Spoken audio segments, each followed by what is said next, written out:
Alhamdulillahirabbil alamin wassalatu wassalamu ala asyrafil anbiya wal mursalin wa ala alihi washabbihi ajma'in. Rabbi shrah li sadri wa yassir li amri wahlul 'uqdatam min lisani yafqahu qawli. Subhanaka la ilma lana illa ma 'allamtana innaka antal alimul hakim. Amma ba'd. Alhamdulillah, tuan sidang penonton yang dirahmati Allah sekalian, bertemu lagi kita pada pagi ini untuk sedikit tazkirah rikas yang berkaitan dengan hadis Nabi sallallahu alaihi wasallam. Pada pagi ini kita baca hadis yang berkaitan dengan sebarkan salam. Kerana orang-orang yang menyebarkan salam ini merupakan orang-orang yang mulia di sisi Allah Subhanahu wa taala kerana mengikatkan silaturahim di antara saudara bersama Islam. Hadisnya yang berbunyi an Abi Hurairah radhiyallahu anhu qala Rasulullah sallallahu alaihi wasallam la tadkhulunal jannata hatta tu'minu wala tu'minu hatta tahabu awala adullukum ala syai'in idza fa'altumuhu tahabbtum afshus salam bainakum. Sayyidina Abu Hurairah radhiyallahu anhu berkata, Rasulullah sallallahu alaihi wasallam bersabda, kamu tidak akan dapat memasuki syurga sehinggalah kamu beriman, yakni sehingga kehidupan kamu menemui tuntutan iman, dan kamu tidak akan menjadi orang beriman sekiranya kamu berkasih sayang antara kamu. Tidakkah saya memberitahu kamu amalan yang jika kamu melakukannya akan wujud kasih sayang antara kamu? Amalan itu ialah menyebarkan salam antara kamu. Riwayat Muslim. Saya ulangi maknanya. Sayyidina Abu Hurairah radhiyallahu anhu berkata, Rasulullah sallallahu alaihi wasallam bersabda, kamu tidak akan dapat memasuki syurga sehinggalah kamu beriman, yakni sehingga kehidupan kamu memenuhi tuntutan iman, dan kamu tidak akan menjadi orang beriman sehingga kamu berkasih sayang antara kamu. Tidakkah saya memberitahu kamu amalan yang jika kamu melakukannya akan wujud kasih sayang antara kamu? Amalan itu ialah menyebarkan salam antara kamu. Riwayat Muslim. Kemudian hadis yang berikutnya yang berkaitan dengan ini juga, yang berbunyi an Abi Darda radhiyallahu anhu qala Rasulullah sallallahu alaihi wasallam afshus salam kay ta'lu. Rawahu At-Tabrani. Sayyidina Abu Darda radhiyallahu anhu meriwayatkan bahawa Rasulullah sallallahu alaihi wasallam bersabda, sebarkanlah salam supaya kamu menjadi tinggi mulia. Riwayat At-Tabrani. Tuan-tuan sidang penonton yang dirahmati Allah sekalian, jadi dua hadis ini menceritakan tentang afshus salam, iaitu sebarkan salam. Ya. Kerana antara sebar salam ni Nabi sebut la tadkhulul jannah, tak masuk syurga, sehingga sekiranya orang tu tidak beriman, dan juga tidak beriman, ya, seseorang itu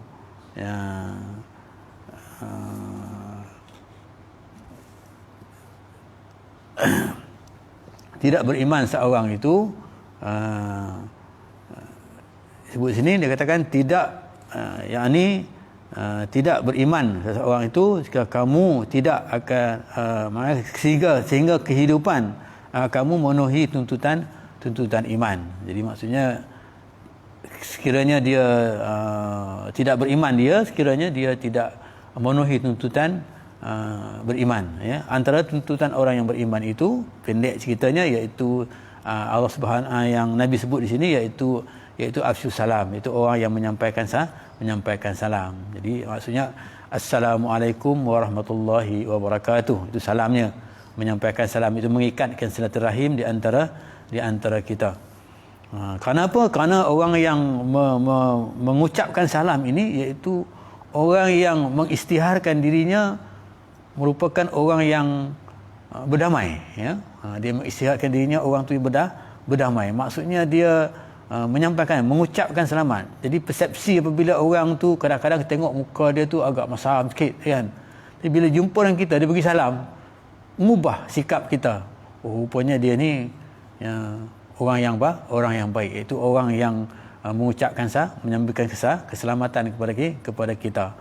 Itu maksudnya dia telah membuka ke arah mengata pendedahan awal kepada dia ni merupakan orang yang baik, iaitu orang yang mendapat kemuliaan. Hadis yang kedua menceritakan orang yang mulia.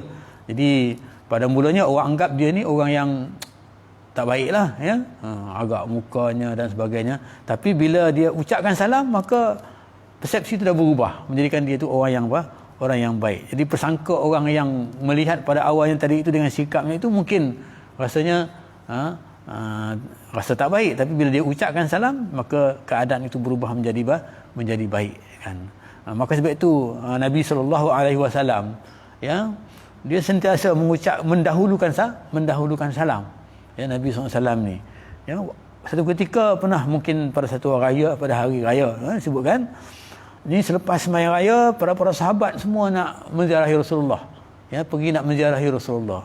Jadi para sahabat ni nak mendahulukan salam itu, tapi sebelum para sahabat mendahulukan salam, Rasulullah SAW mendahulukan salam itu, kan?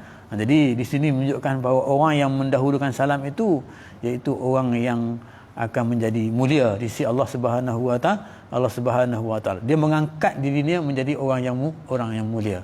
Kenapa? Kerana ucapan salam yang diucapkan itu. Jadi banyaklah fadilat-fadilat yang lain seperti yang disebut dalam hadis ini, maksudnya akan berlakunya, akan wujudnya rasa kasih sayang di antara kita apabila kita mengucapkan assalam ni, iaitu afsyus salam.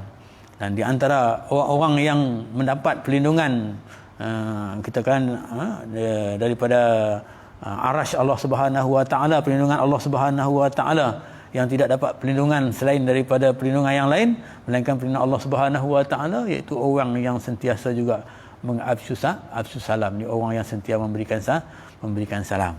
Dalam hal ini maka kita, ya, digalakkan supaya mengucapkan salam, ya, bukan hanya kepada orang-orang yang kita kenali saja, bahkan juga kepada orang-orang yang kita tak kenali, asalkan dia itu beragama Islam, maka kita naklah mengucapkan salam keselamatan ke atas dirinya, ya.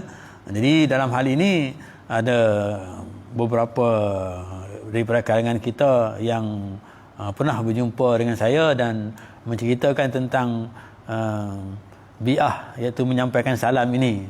Kita masyarakat di Malaysia ni kadang-kadang kalau tak kenal orang tak bagi salam, ya. Bila kita kenal dengan orang tu baru kita bagi salam, ya. Misalnya saya kenal dengan Datuk Makiman, kan, kita katakan, ya, jumpa, ya, bagi salam, kan.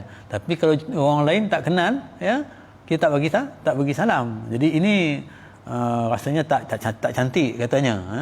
Tapi kalau kita pergi di negeri-negeri Islam, misalnya negeri di Mekah ke, kan, sampai di sana sama ada dia Pakistan ke, ya, dia orang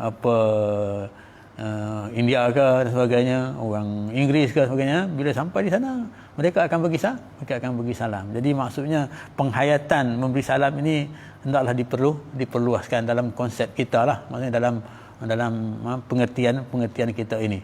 Kerana mungkin di Malaysia ni katanya, ya, dia kurang memberi salam, ya, kepada orang-orang yang tak dikenali, kecuali orang-orang yang dikenali saya. Jadi kita kena ubah sikap inilah, ya, supaya kita sentiasa memberi salam, ya. Bila hari ini di negara kita ni ada bermacam-macam, ya, datang asing Indonesia, ya, ada yang daripada Bangla dan sebagainya, kan. Kadang-kadang kita pergi ke Petropam, kan, kita isi minyak, kan, kadang-kadang kita pun tak bagi salam, kan, tapi dia datang Assalamualaikum, dia dulu bagi salam kepada kita, kan. Jadi ketika itu baru kita tahu, oh, dia ni rupanya Islam, ya, baik dia, kan, begitu keadaannya, kan. Jadi inilah maka kelebihan yang memberi salam itu nak digalakkan kepada kita. Jadi berdasarkan pada dua hadis pada petang pagi ini, maka dapatlah sama-sama kita menghayati hadis ini dalam kehidupan kita, ya, dan kita menyampaikan, ya, kepada saudara-saudara kita, kepada kawan-kawan kita, supaya sentiasa kita memberi salam, mengucapkan selamat, ya, sejahtera, salam kepada saudara-saudara kita. Jadi mudah-mudahan ia akan memberi manfaat. Jadi tak ampun minta maaf kalau sekiranya ada kata-kata yang menyinggung perasaan dan sebagainya. Ya, yang baik itu daripada Allah Subhanahu taala, yang lemah itu adalah kelemahan pada diri saya yang menyampaikannya. Aku qouli hadza wa astaghfirullahal azim billahi taufiq wa hidayah. Assalamualaikum warahmatullahi wabarakatuh.